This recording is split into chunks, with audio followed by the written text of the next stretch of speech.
severity ng pamamaril.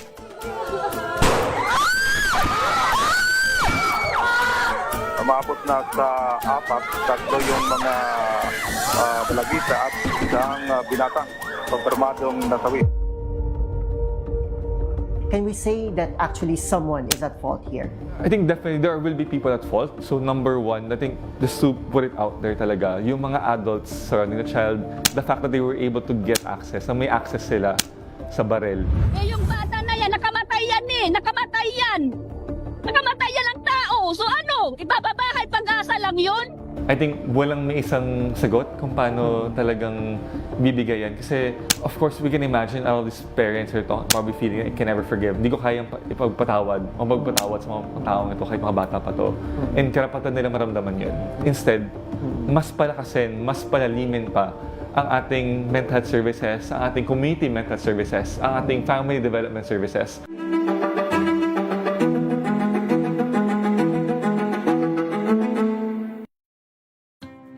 Better News. Una sa Pilipinas, una sa Pilipinas. NBS.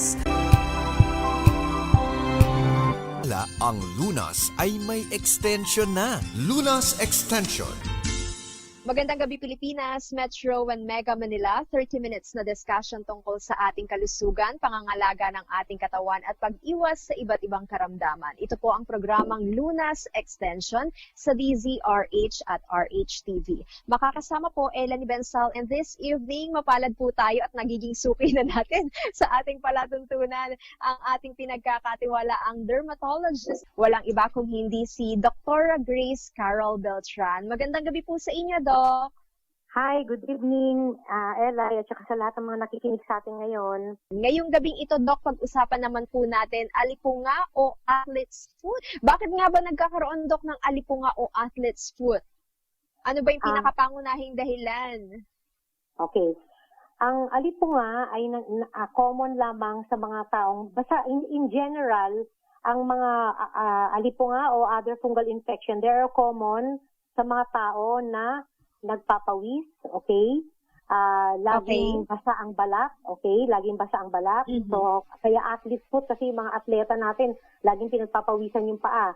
Pagkatapos yung mga immunocompromised patient, ibig sabihin yung madaling mahawa, madaling makakuha ng mga mikrobyo kasi mababa ang kanilang panlaban sa katawan. Okay? Common din sila sa mga diabetic people. At saka yung mga taong mahilig mag-antibiotics, ayan. Yan yung mga common. Okay. So, para nagiging side effect rin yung, Doc, ng kanilang gamot? Yung, hindi lang gamot, kundi, kasi kapag weak. Yung kanilang medical condition? Yes, yung medical condition nila. Like, for example, they have cancer, ayan, diabetes, diba, yun. So, weak ang immune system nila. That's why they get the infection very easily.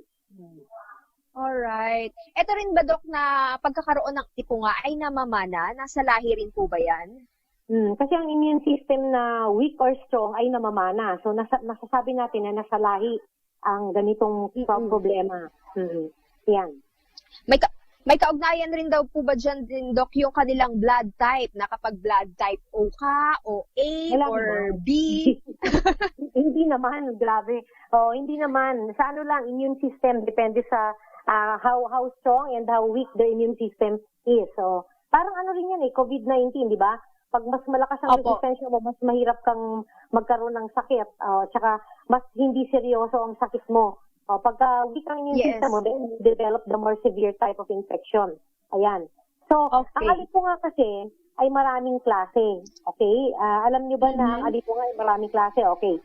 Ang akala lang natin, basta nasa paa, alipunga na. So, actually, there are different types of alipunga. Meron tayong tinatawag na interdigital, kung saan in between the toes mo makikita yung mga kaliskis, yung mga nagbabasa-basa na puti. Doon, yun ang interdigital. Yung moccasin naman, parang halos nangangaliskis yung paa mo, doon kung saan dumidikit ang sapatos, kaya korting sapatos yung moccasin. Okay? Kaya pagka kaya kuminsan natatakot ako magsukat ng mga sapatos sa department store kasi sa mall. One time there was this incident wherein yung nauna sa akin nagsukat, nakita ko puro kaliskis yung paa at mukha talagang may moccasin type ng athlete's foot, no? So Eh ako pa naman yung susunod na susuka. Ayun. I can't remember if I was the one who was trying to fit the shoes or my son. Kaya basta natatanda ko kami yung susunod na magsusukat. Kaya ay nako, sabi ko wag na lang muna. Ayun. Tapos yung vesicular naman. Wait lang, Doc.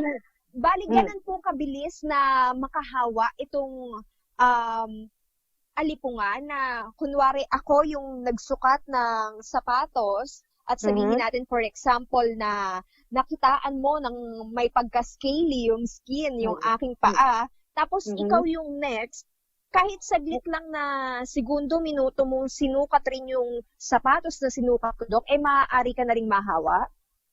Yes naman, kasi depende, no? Kunyari, yung paa mo basa din, pinagpapawisan. Tapos yung nauna yung mga kaliskis na yun, naiwan yung kaliskis niya doon, nakabit sa paa mo. Sinuot mo yung sapatos mo, di kabit na sa paa mo ngayon yun. Di baka ka-transmit na siya talaga ng infection. Yun. Tapos ang mababa yung immune system mo, hindi niya lalabanan yun. Oo, kasi nga, mahina siya, mabagal, yan. So, ayun. Tapos yung dalawa pa hindi ko pa nasasabi yung dalawang type. Yung vesicular, yung nagtutubig ka. Kaya ko sinasabi itong type na to, para yung mga tao na merong mga lesion sa paa, malaman nila na sila ay posibleng may athlete's foot, no? So yung vesicular, yung nagtutubig yung mga paa, yung mga talampakan, yung mga gilid ng paa, nagtutubig lalo na yung gitna nung in between the toe. Isa naman nagtutubig, yun ang vesicular. Kasi they are full of vesicles, meaning to say, mga umbok na may lamang tubig. At yung pinakalasa ay yung ulcerative, no? Yung ulcerative naman, nagkakaroon ng parang pagtanggal ng balat, nauuka yung mga balat nila. Ayun, yun, ang mga different types of athlete's foot. Okay, so hindi lang basta dahil sa may amoy yung kanilang paa, athlete's foot na. Meron rin palang mga manifestation itong pinapakita sa ating balat like yung scaly. Tama ka. Pero ang kasi, pag mabaho ang paa mo, bacterial ang problema mo, hindi fungi. Okay? Or yung pagtutubig do. Oo. Ngayon, ganito yun. Kapag may amoy ang paa, it is more of a bacterial contamination, hindi fungi. Kasi ang bacteria, nagbabago ng asin ng pawis, kaya nangangamoy yung paa. Yun, nababago yung pH ng pawis ng paa, kaya nagkakaamoy. Ang fungi, hindi nakakapagbago ng pH, kaya walang amoy ang fungi. Oo, yun. Makati ba rin yung pagkakaroon ng scaly skin?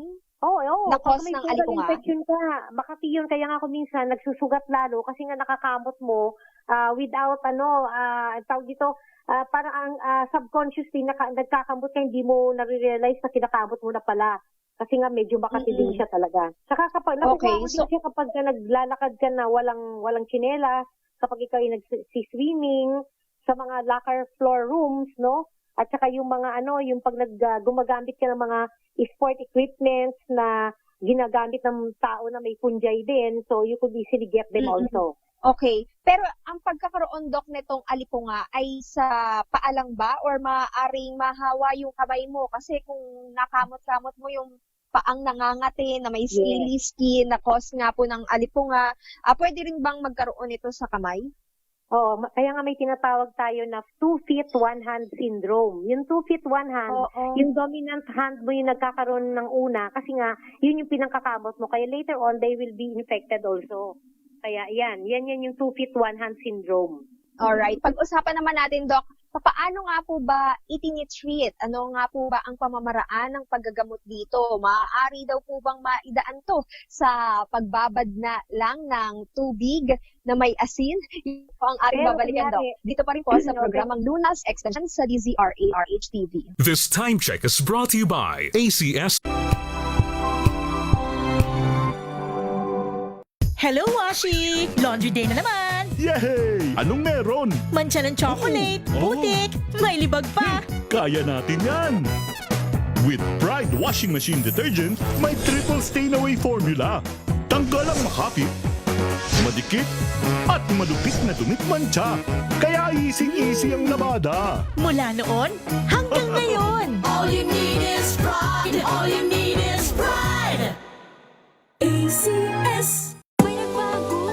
May arte? May budget?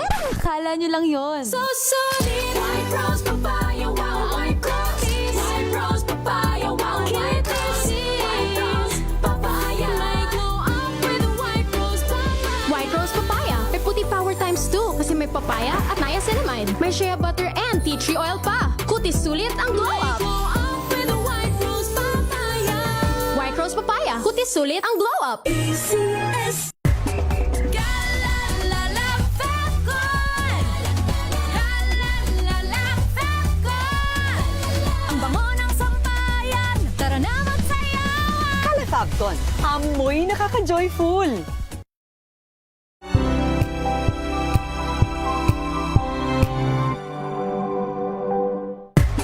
Galalala Falcon.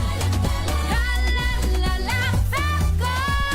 Ang bango ng sampayan. Tara na magsayawan. Califabcon, amoy nakaka-joyful.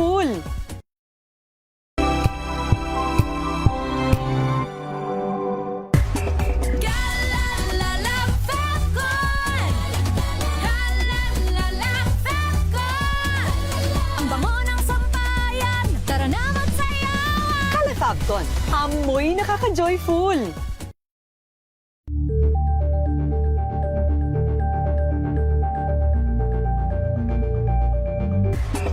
Galalala Falcon. Galalala Falcon. Ang bango ng sampayan. Tara na magsayawan. Califabcon, amoy nakaka-joyful.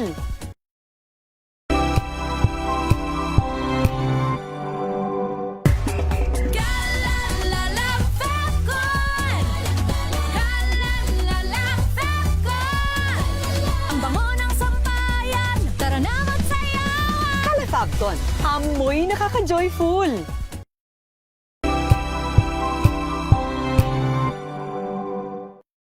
Mga balitang gigising sa inyong umaga. Mga balitang kailangan mong malaman. Mapapakinggan sa ACS Balita sa 2x2. Kasama sina Anthony Taberna at Jerry Baha. Lunes hanggang Biyernes.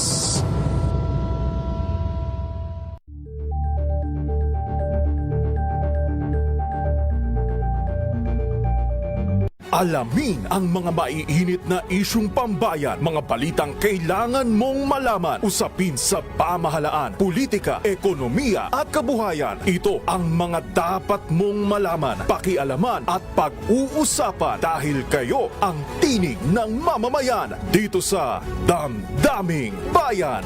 Live sa DZRH Radio, DZRH TV at DZRH Digital. Kasama sina Lakay, Deo Macalma at Elaine Apit. Araw-araw, Lunes hanggang Biyernes. Damdaming Bayan.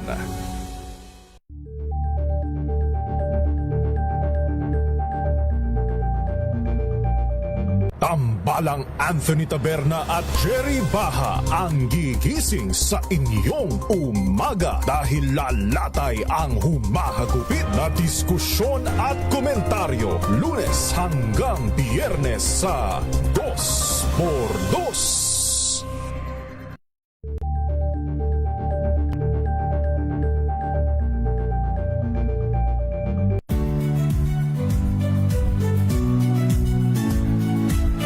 Magandang araw mga kaibigan. Ito po ang inyong balerina ng bayan, si Lisa Macuja Elizalde, na nag-aanyaya sa inyong samahan kami at ang aming mga espesyal na panauhin para sa kalahating oras ng masayang kwentuhan sa aming programang Art to Art, kung saan ang usapang sining at kultura ay para sa lahat. Huwag kaliligtaan, tuwing linggo, alas 3:30 ng hapon, dito lamang sa DZRH Radio, DZRH TV, at via online streaming. Angel po si Angelo Palmona sa giiwan sa inyo na isang magandang umaga. Maraming salamat. Life goes on! Nine, good morning, Lakay! Good morning, Sister Ann. At good morning. Magandang mainit na umaga. Angel po si Angelo Palmona sa giiwan sa inyo na isang magandang umaga. Maraming Sa salamat. Pilipinas, una sa Pilipino. Curious ka ba sa maraming bagay? Kami na ang bahala dyan. Aalamin, tutuklasin at bibigyang linaw namin ang mga katanungang bumabagabag sa inyong isipan. Sa programa kung saan ang bawat sagot ay galing lamang sa mga eksperto. Ang Experts Opinion, tuwing linggo alas 3 ng hapon, dito lang sa DZRH TV.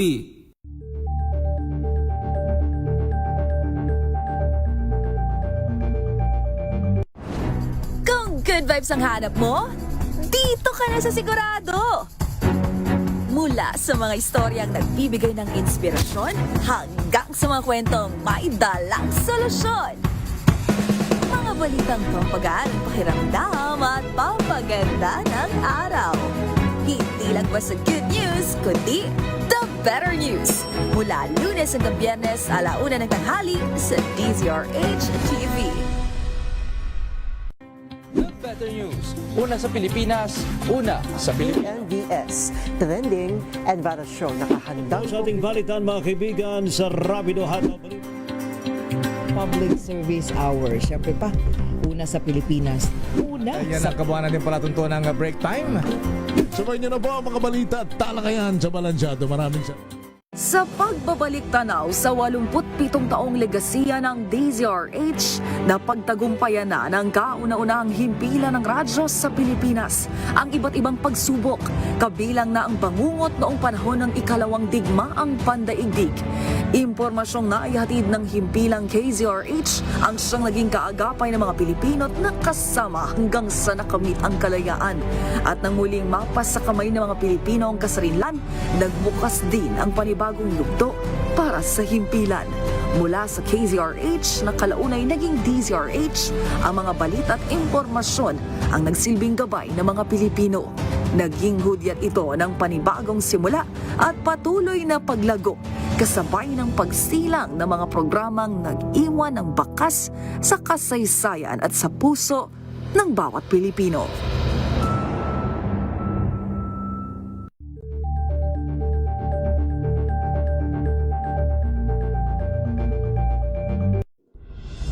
Tuloy-tuloy ang pagtulong, tuloy-tuloy ang pagseserbisyo at tuloy-tuloy ang balitaan kasama si May Binauhan sa Operation Tulong mula Lunes hanggang Biyernes.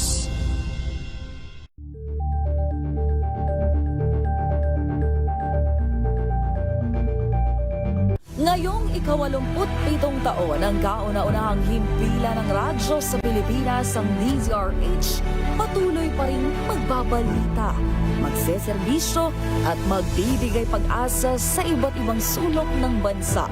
1994 nga nang inilunsad ang One Nation, One Station sa inisyatibo ni MBC Media Group Chairman Mr. Fred J. Elizalde. Naabot ang nasa 97% ng populasyon sa Pilipinas gamit ang nationwide satellite broadcast. Patunay ang 20 relay stations mula Luzon, Visayas at Mindanao sa patuloy na dedikasyon ng DZRH sa loob ng maraming dekada.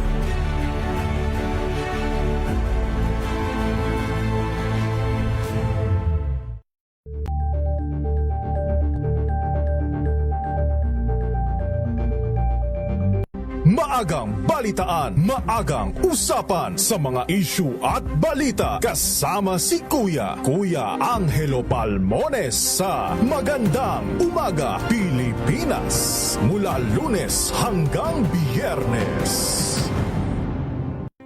Angel po si Angelo Palmones, nag-iiwan sa inyo na isang magandang umaga. Maraming salamat. Life goes on! Good morning, Lakay! Good morning, Sister Ann. At good morning!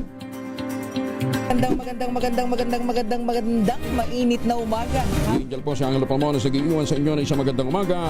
Maraming sa salamat. Pilipinas, una sa Pilipino. Kasabay ng mga hamon at pagbabago sa paglipas ng panahon, nananatiling tapat ang DZRH sa paghahatid ng serbisyo sa publiko. Mas pinalawak ang pagpapaabot ng balita at impormasyon, hindi lang sa radyo, kasama na rin ang telebisyon, live streaming at social media para ihatid ang mga kwentong makabuluhan at napapanahon saan ka man naroroon. Mula noon hanggang ngayon, mananatiling kaagapay mo ang DZRH, naninindigan sa paghahatid ng katotohanan at sa paglaban sa patuloy na pagkalat ng disinformasyon at sa pagyakap sa makabagong teknolohiya at sa patuloy na pagsulat ng kasaysayan. Lunas, Extension. Usapang alipunga o athlete's foot ang ating topic ngayong gabing ito. At yung naiwan nating katanungan, Doc, na kung ang pagkakaroon ng alipunga ay maaari daw po bang maalis sa pamamagitan lamang ng pagbabad ng ating mga paa sa maligamgam na tubig na may asin? Okay. Well, kapag maganda ang immune system ng tao, kahit na ganyan lang ang gagawin niya, pwede naman talagang matanggal. Kaya lang, kapag matagal na yung alipunga, let's say years na ba? Or months na ba?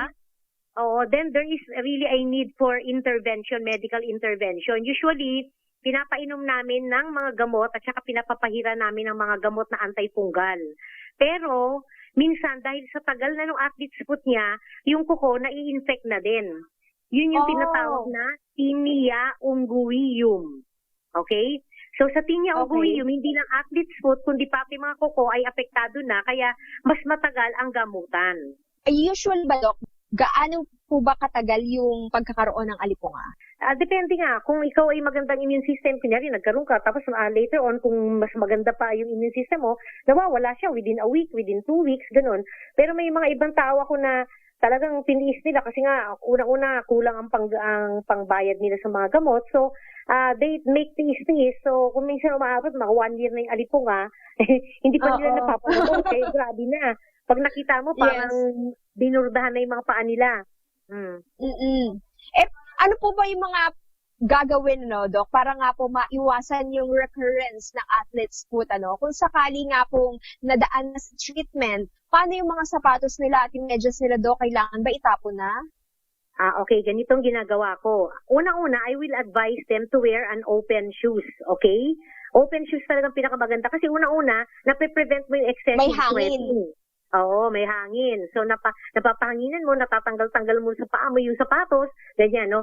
Tapos yung, mas much as possible, kung naka-open shoes na sila, hindi ko na pinagme-medyas. Kasi nga, nakukulob lalo kung may medyas. Ngayon, kung sweaty naman sila, kailangan talaga, pagdating mo sa bahay, pinalalaban mo na agad yung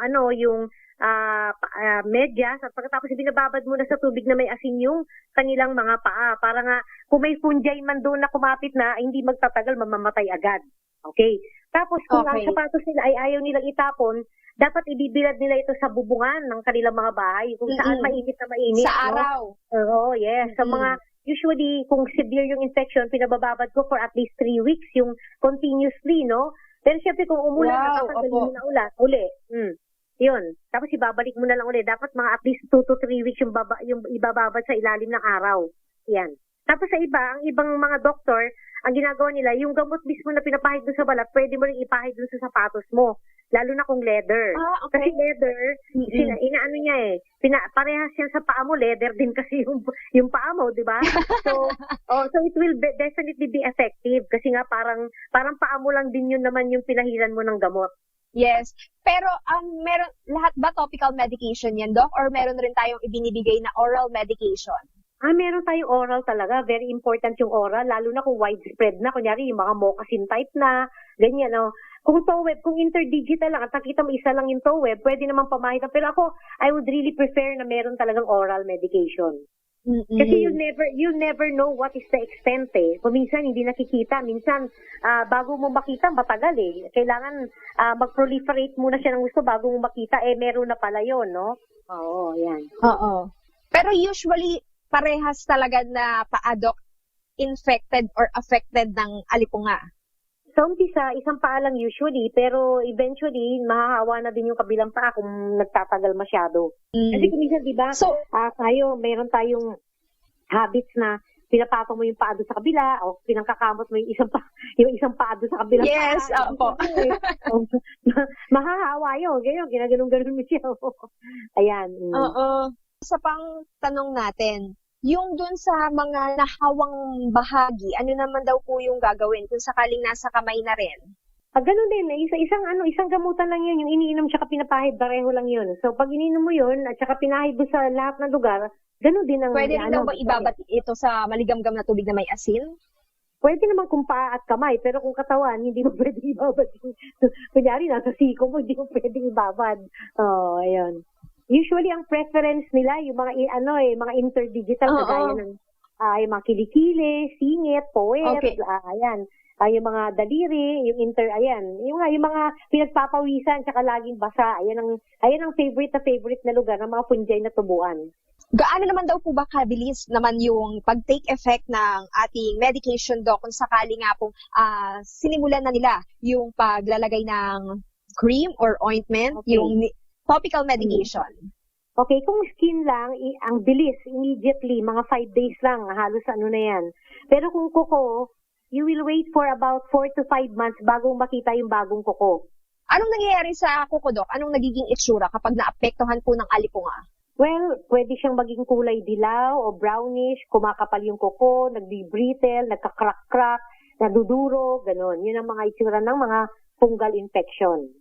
At isa pang tanong rin natin dito, Doc, may iba pa daw po bang risk factor sa pagkakaroon ng alipunga?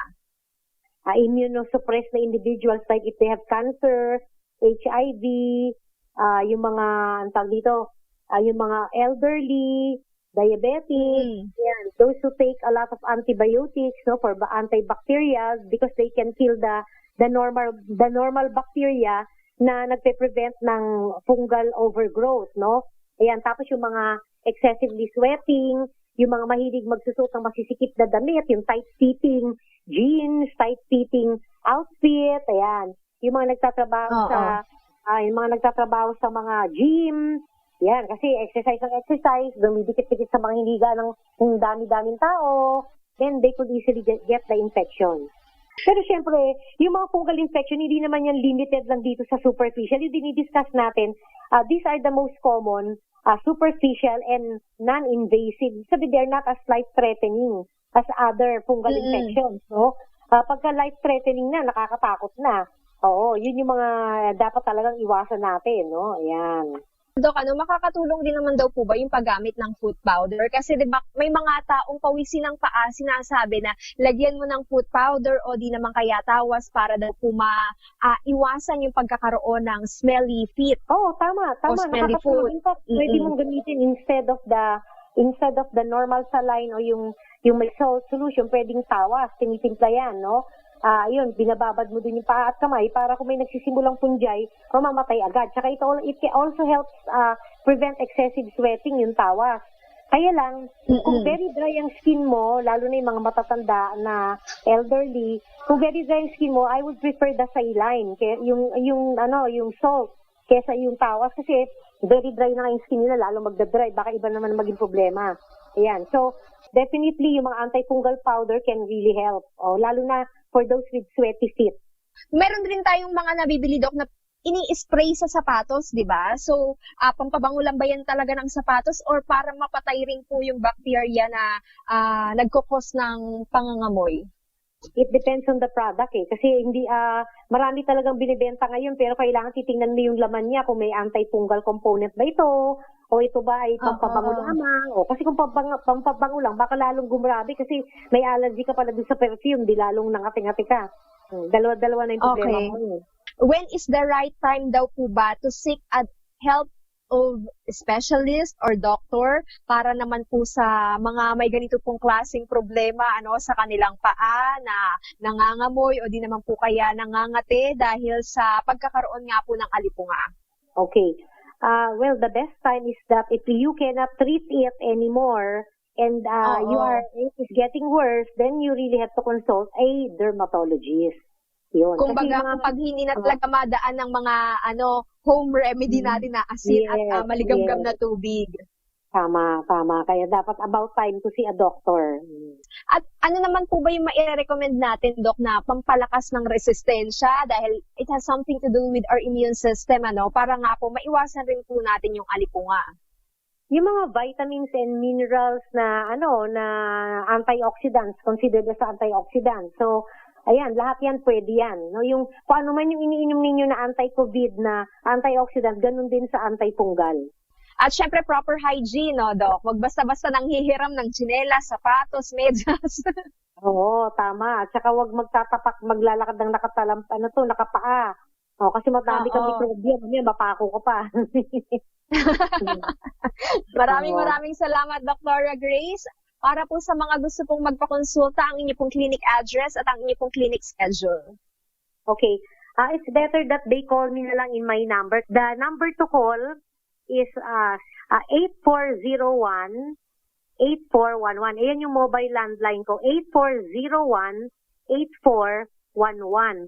Ang cellphone number ko naman to text is, iba na lang ibibigay ko Yung number ko na lang, 0917-571-1992. 0917-571-1992.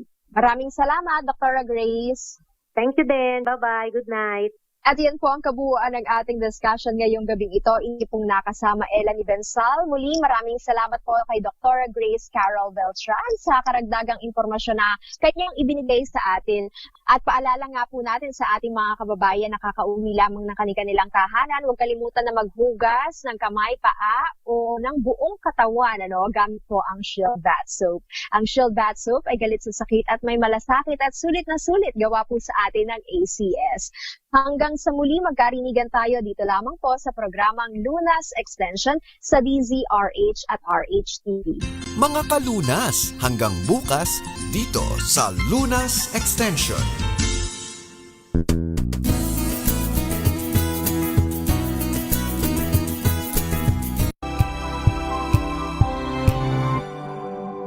This Saturday on Scene Zone, usapang pelikula kasama mga direktor na bahagi ng Cinemalaya 22. Ako po kasi ay long time avid fan ng Cinemalaya but first time filmmaker competing sa festival. Pag-resonate doon sa kwento. Siyempre masaya lang yung ikaw ng araw ay. Pagtas nila manood ng pelikula, yumayakap sila